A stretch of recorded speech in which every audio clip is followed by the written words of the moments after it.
Hi, this is Matt Dwyer at ASHRAE 2010 in Orlando, Florida. Over this weekend, I've seen a series of terrific seminars. I'm going to mention two in particular that I liked. One is, I don't know if you can see this, but implementing building energy management in new and existing buildings. That was a course, actually, a 6-hour course. Reviewed some good techniques and gave a couple tips on how to implement those techniques. One is to sort your facility, if you have multiple facilities, to sort them by energy use index and energy cost index, one being how much energy they use per square foot per year, and the other being how much they cost to operate, which can be very different depending on utility rates. And I would suggest that you should also sort your buildings not just by cost and energy use, but by risk. So for instance, if you've got 100 stores, you're going to want to experiment on the ones that the sales per square foot is not very good, but you're trapped in a lease. You've got to keep the store open. Obviously, if you're going to close the store, then there's no point investing money in it. But you're going to keep the store open, but it's not performing well. That's a great one to experiment with because you have very low risk. Almost anything you do is going to make sales go up. Another good tip he talked about was the importance of 15-minute meters and to get a view of what happens over a day. When does equipment turn on? Does it come on at the beginning of occupied period, whether it's 6 a.m. or 8 a.m., or does some of it come on at 4 a.m. for unknown reasons? And you can't determine that unless you look at a curve of usage on an hour, on a 15-minute intervals, which gives you the course over the day of how much energy is being used. Another good point is that you really need daily meters, whether it's a guy in the chiller room running around and writing down the meter, the gas and water and power usage for that day, or if you have a building automation system that does that for you, then with a daily energy log, you'll be able to create a formula for how much fuel and water your building uses as related to outdoor temperature. Then if it's 40 degrees outside or 20 degrees outside or 90 degrees outside, you should be able to predict how much energy is going to be used, and then looking at your daily log, see if it's different. And so that helps you in that you'll see if you've made any kind of mistakes on a daily basis. You won't pick them up over the course of a month, but if something's happening every Saturday, you'll see it in a daily log. So you either need to get those meters or to go around and write those down. Both of those cost money, but both of them pay off. I also saw a great technical plenary session today, which is Sunday, and it was given by Hugo Lee from Hong Kong University. There were a number of things that were terrific about it. One is he has a great sense of humor. He's an excellent speaker, and that always helps. But his content was great. He did a historical timeline to show that a lot of people over the years have figured out aspects of how influenza and other very contagious diseases are transmitted in close proximity, whether by droplets or water vapor. And he had a letter from Benjamin Franklin talking about it, and a study done by a doctor in the Civil War.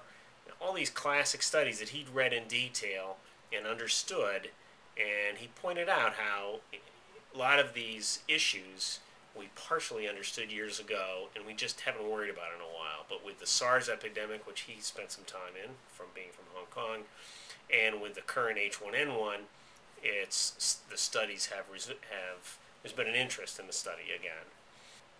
You may have noticed if you've gotten flu-like symptoms recently, when you go into a medical center to be seen, they ask you to wear a mask.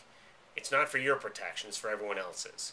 If you're sick and you cough, you spew particles about 1.5 meters. And if you put the mask on, that keeps them from shooting out into the room. Not all of them, but it reduces the risk to people that are near to you. And it also reduces the number of particles, and if you're wearing an N95 mask, it has a significant impact on that. But the healthy people, it doesn't really help them that much to wear that mask, because the real risk is the expelled air and expelled water droplets. So it's the person who's coughing who needs to wear the mask. In the SARS epidemic, the Amoy Gardens outbreak, a cluster of six-story buildings, one building was downwind in the prevailing wind pattern of another building. There were people in that building. There was a concentration of people who got sick from SARS from an upwind building. So there was this obvious pattern caused by the wind that had a big impact on the infection rate. So that's showing that the wind can be a factor too, which is not something we typically consider.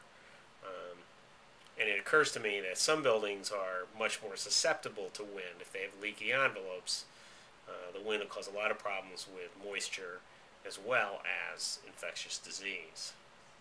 And then finally, he had some preliminary tests in Hong Kong where he showed that if people with basic ventilation levels, infection rates in proximity were perhaps 20%, but if he doubled the ventilation rate, that dropped to 5%. Now, he did not feel like these were publishable results. He asked someone in the audience to take this further and study it again, but he did have a graph showing those results.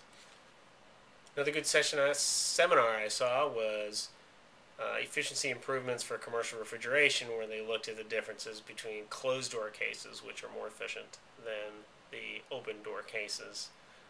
Although there are some open-door cases that have better air curtains and are maybe 10% more efficient than some traditional open-door cases.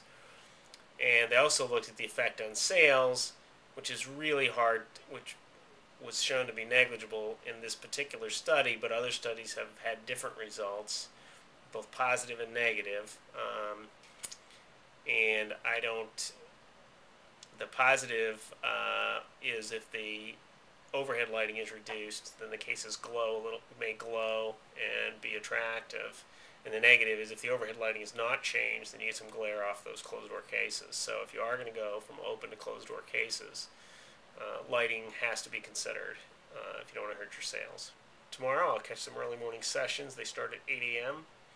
And then I'll head over to the convention center to see the manufacturers, both in the traditional mechanical and electrical areas, as well as some of the information management systems and the sub-metering groups to see what they've got to offer. And then tomorrow afternoon we head to Tampa for a meeting, taking me off campus, as it were. And then I'll be back Tuesday for more technical sessions and wrap up before flying back to Virginia. It's been a great meeting. If you've never been to an ASHRAE meeting and you're an engineer, I strongly recommend it.